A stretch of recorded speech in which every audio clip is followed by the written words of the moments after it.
nag-try ka ng free trial ng isang app, after 3 days, nakalimutan mo mag-unsubscribe. So, kinaltas yan sa GCash mo or any e-wallet na ginagamit mo.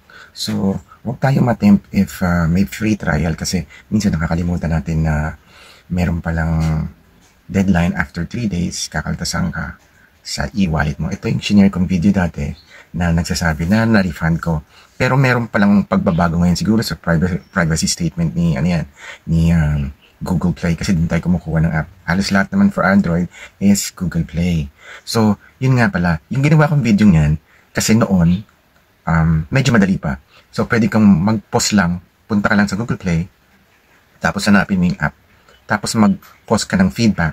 Tapos, kaagad, magre-reply sa message mo yung developer. Usually, ewan ko kung talagang mabait lang yung developer ko na na-tsempohan ko lang mabait yung developer, nag-response kasi ang nilagay ko ay accidentally subscribe and forgot to turn off the subscription from Google Play. So, yun kaagad sabi niya, I will refund your payment.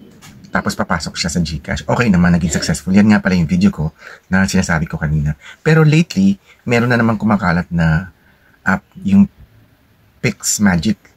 So, kinakaltasan sila ng 900 plus. So, akala ko, may comment doon kagaya nung ginawa ko, magko-comment ka lang sa developer na accidentally na-subscribe mo, i-refund mo. Pero wala. Ang galing. So, siguro dahil nga rin sa policy privacy policy ni Google yan. Siguro, di lang tayo updated. Pero pag chinek mo yan, makikita mo doon yung changes. So, ang procedure yan, pupunta ka lang doon sa app na nagkaroon ka ng unauthorized charges. Unauthorized charges, yung kumbaga, medyo fault mo rin, 50% fault mo kasi, actually, parang 100% fault mo kasi hindi ka nag-unsubscribe. So, yun lang yung point doon. Pero, in my point of view, as e-wallet or yung mga e-wallet dyan na apps na ini-install, sana meron din silang privacy statement or policy na before you deduct, inform the owner of the e-wallet kung ano mang e-wallet dyan. Inform bago mag-deduct doon sa subscription, maski 3 days bago mag-deduct. Kasi ang nangyayari, auto-deduct. Yan, sa video kong yan, binanggit ko na lahat dyan kasi nag-auto-deduct. Una, ang sisisihin mo yung GCash or yung e-wallet mo dahil diniduct nyo wala man lang pahintulot, auto-deduction. So, unang ginawa ko dyan sa video, sinabi ko na-experience ko din na nagreklamo muna ako sa GCash tapos wala silang magawa. Kumbaga, paralisado sila sa mga deduction ng Google.